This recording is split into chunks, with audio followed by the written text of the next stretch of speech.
Hey everybody, welcome back. It's time to talk about one of my favorite subjects, shuttles. All right, that sounded a little more excited than I wanted it to, but shuttles, yes, yes, yes. I love shuttles. So here you go. Let's start talking about them. Let's look at them. Let's just get excited. Ready? Let's go. Okay, here's just a few little examples we're going to talk about today. There are many different kinds of shuttles. Shuttles can be made from just about any material. They can be homemade. You can make them out of cardboard. You can use bread wrappers, not the twist ties, but the other kind. You can use embroidery bobbins as a different shuttle. You can use just about anything. There are two basic kinds of, well, three, I guess, basic kinds of shuttles. The post shuttle, which has a post inside, see? And there's usually a hole where the thread is fed through. This one was just a regular old blue one that my friend painted. Isn't it gorgeous? So this is just a regular old post shuttle. So you would feed your thread through the middle there and help it to hold on. So there's a post shuttle. And then there are bobbin shuttles. There's a bobbin, a removable bobbin in there. There's the removable bobbin. There's metal ones. There's a bone one. This one is very thin. It's not very tall, as you'll see in there. So this would be for a lot finer thread, like a size 80 or less. So I bought this one when I was a newbie tatter, thinking I want a pretty bone shuttle. It's a nice collection piece. It looks very nice. I also have one that's black. I couldn't find right off, but it's horn. So there's metal, there's horn, there's bone, there's wood. This one's wood. This one's wood. This one, where'd it go? This one is resin. I'm not sure what Alexi makes his shuttles from. I would assume resin. But there's tons of shuttle makers. There's tons of different materials. But those are your basic kind. You usually have a post or a bobbin shuttle. And then the variation in the post and the bobbin are either a hook. So the end either has a crochet hook on it, like so. Wish that would quit fuzzing out on me. There you go. A hook. Try to show all the way around. Good job. A hook or a pick.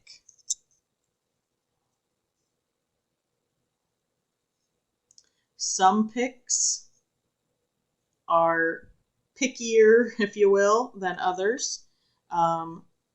This one is quite sharp. You can see it's kind of a deadly weapon right there. Some of them are long. I think this is the Starlight. Yeah, the Starlight shuttles used to have a very long pick on them, and they started making them pickless. So there's no pick, there's no hook, and so I've really liked these. These hold a decent amount of thread. They're not super ginormous, but they do hold a nice bit of thread, and these are nice for beads as well. You can hold a lot of thread with beads on it.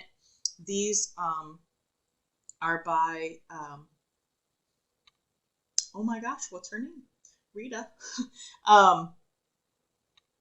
But these are very nice as well, and these will hold a fair bit of thread as well with beads on it, Shuttle by Design. And these are from Veronica, and I will link as many places in, not link, I keep saying that, I'm sorry. I will put them in the description under the video. Just like my top places. You can also get them on Amazon, Handy Hands, and your local supply store, craft store. Usually those have a little bit less of a,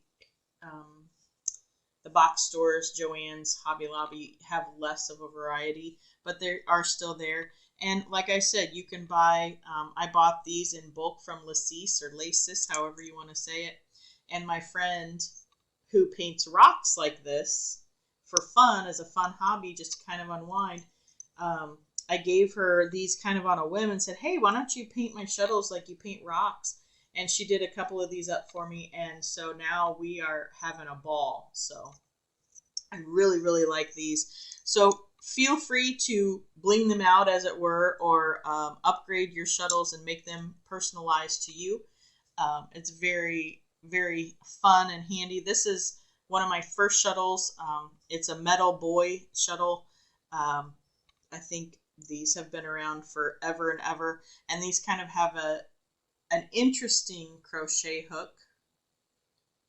It's a little different than the traditional crochet hook. And I've seen some of these be even pointier so that it's kind of like a crochet pick. They're not really a hook, but they're kind of a pick. So, and this is a wooden one with a pick. I'm sorry, with a hook, with a crochet hook. And that's by Veronica. That is actually one of my, she calls it a mistake shuttle, and I haven't found a mistake with it yet. I'm not sure. I'm going to keep looking. I'm going to keep using it and looking. But I love the look of this one. I like, it's always fun to tat with pretty things. So these are, they're not toothpicks, I promise. These are for very, very fine thread, which, again, I'm not quite there, so I will not be using these.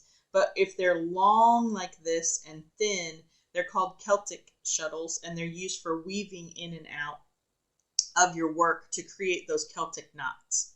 So that's these are wooden Celtic shuttles. I don't do a lot of Celtic work, so I don't have a lot of Celtic shuttles to show, so that's an example. But like I said, you have your bobbins and your posts. And then Handy Hands put out this one. It's called a Dreamlit Shuttle, and it's kind of the best of both worlds. So it's got magnets that hold it together. So you can take that out. There's the bobbin part. So it has a removable bobbin. And then if you put the two halves back together, you can put it with a post. And so it works as a post and a bobbin shuttle. So it works out pretty good. So you could wind this with extra thread of your color that you're working in. And when your post ran out, you could just pop your bobbin back in and continue tatting like nothing ever happened. I will say, when you wind your shuttle, if you have a hook, keep in mind how you're winding, because you don't want your hook, at least in my opinion, this is just me, when I tat, I don't want this hook facing this way, because every time I go in and out of my work, this is going to snag, because this is the open part to hook onto the work. And this is going to hook onto the work every time I go in and out of my loom that I'm going to make on my hand, which you'll learn about in a future video, don't worry. So I always try to think about how I'm winding, and invariably I will wind them backwards almost every time. But that's just the fun of winding.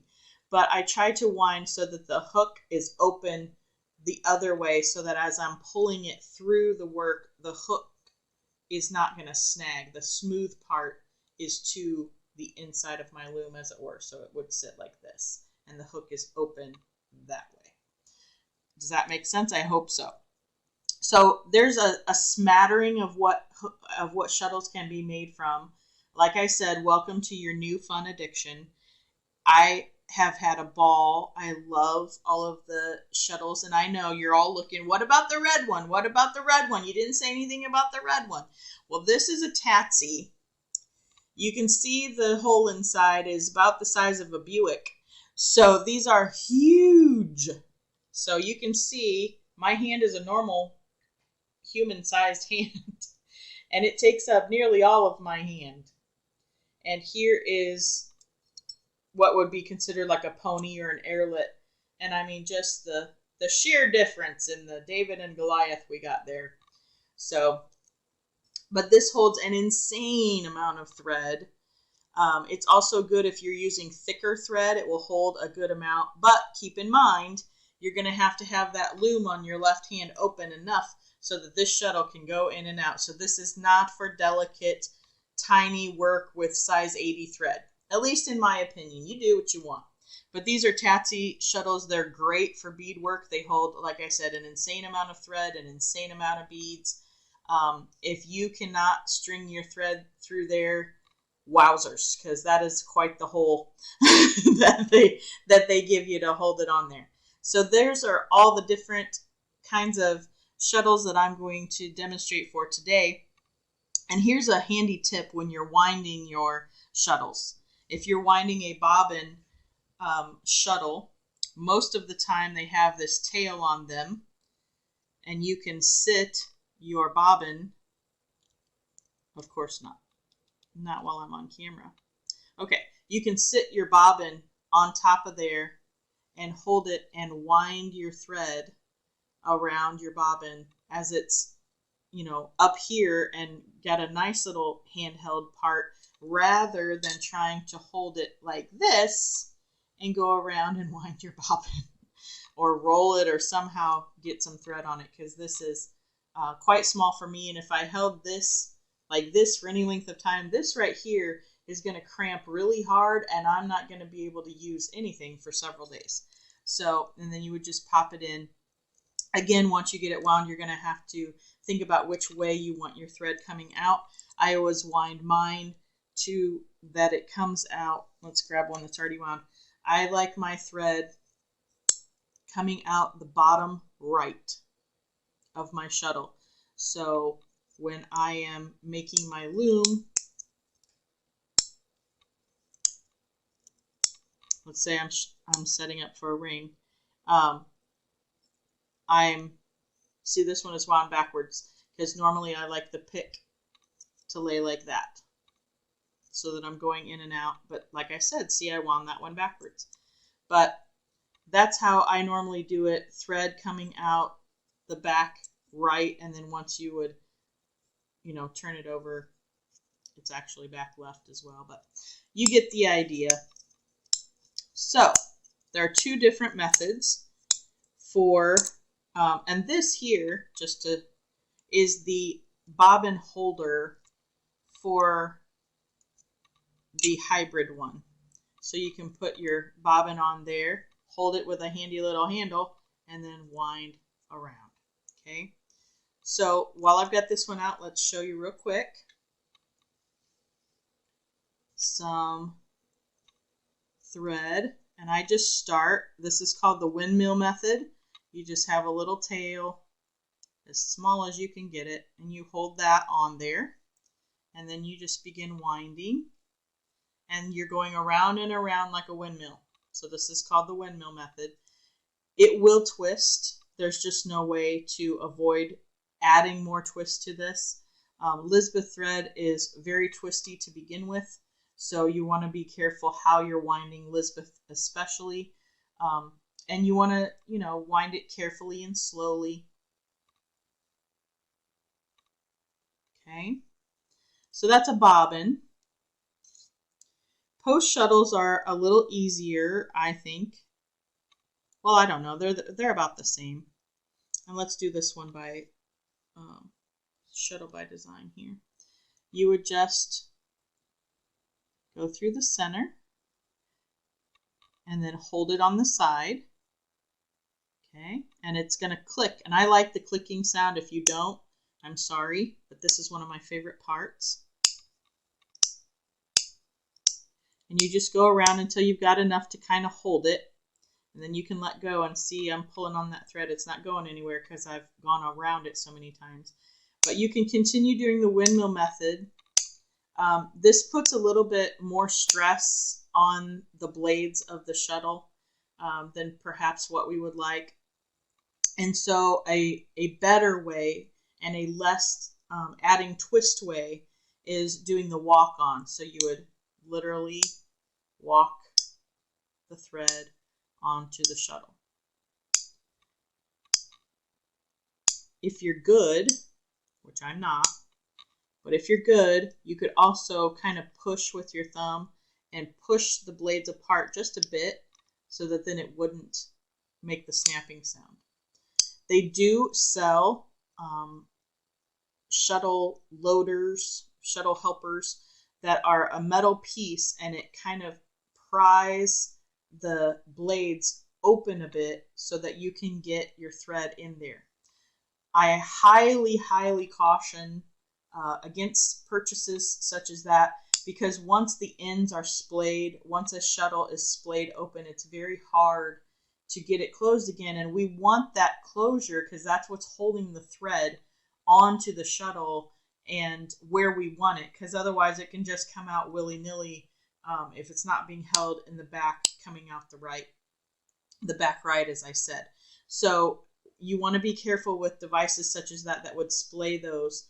I have heard, especially with Tatsies and the other plastic ones, that if you put them in very hot water and kind of squeeze them back, that you can put them back together. Of course, with metal ones, you can always manipulate those a bit easier. That's one of the reasons I stopped using this shuttle, because I felt like it was constantly bending out of proportion for me, and I didn't like how wonky, that's my word, I use it a lot. I didn't like how wonky it felt, and so I stopped using my boy shuttle. Obviously, bone is bone, and so you don't want it to be, breaking and brittle. Wooden shuttles, you want to be careful. You don't want to, not necessarily warp, but you don't want to splay those open too far.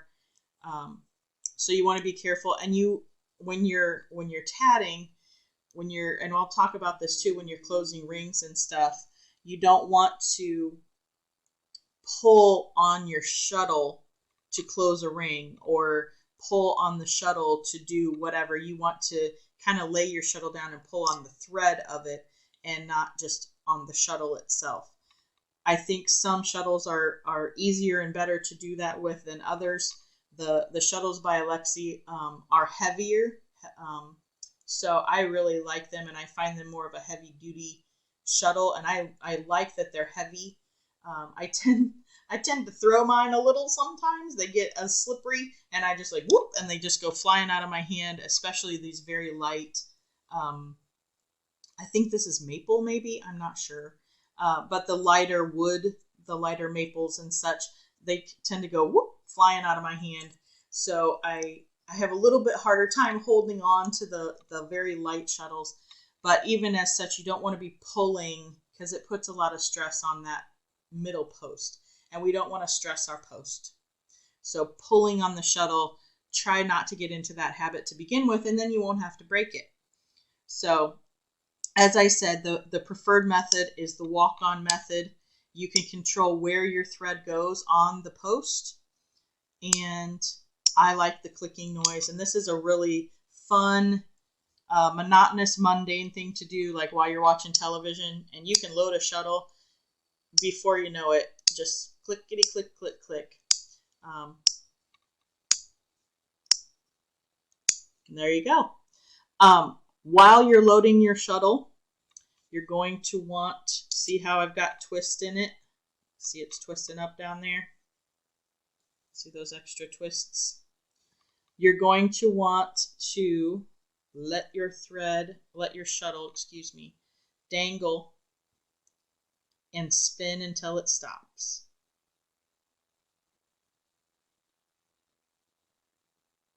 This is also where thread conditioners come in handy. You can condition the thread to make it a bit softer and relax that twist a bit. But just keep in mind, if you're relaxing the twist, it's not going to be as crisp, on the thread. You're relaxing the fibers of the thread. So just kind of keep that in mind.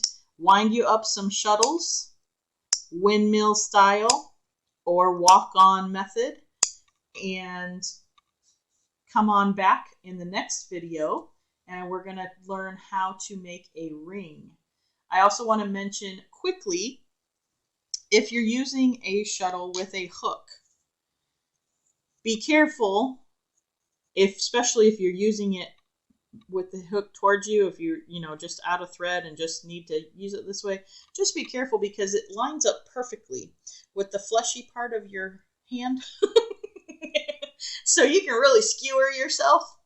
So just be careful. You don't want to be ouch, ouch, ouch constantly while you're tatting. So little levity, little light in the mood here. And also, you can use your shuttles like this, cut from the ball, just one shuttle wound. This is probably the least common method because you can only make rings this way. There are no chains that can be made with a single shuttle. So at least not that I have known and that I will be demonstrating. So this is, you can cut it from the ball, single shuttle. You can have a ball and a shuttle. This would be continuous thread method, or CTM, because I haven't cut from the shuttle to the ball. It's still one continuous piece. So that's continuous thread method. You can also have continuous thread method if you did from a shuttle to another shuttle. What you would do is get off a length of thread that you wanted to, or you would just use use something else to wind some thread from this ball on, like use a shuttle in the wrong the wrong way, and wind your thread around here like that from the ball, and then use that to load another shuttle after you cut it, and then wind it around the post. And then this shuttle that you would load onto and this shuttle would have no cuts of thread, and it would be wound continuous thread method, shuttle to shuttle. You can obviously cut from the ball and have a shuttle and another shuttle and just tie them together, or hide your ends or whatever. That's more of an advanced thing. But you can definitely just do shuttle and ball, or two shuttles. Usually those are used interchangeably. It doesn't matter. It depends on what the pattern is calling for, what type of elements you're going to have to do.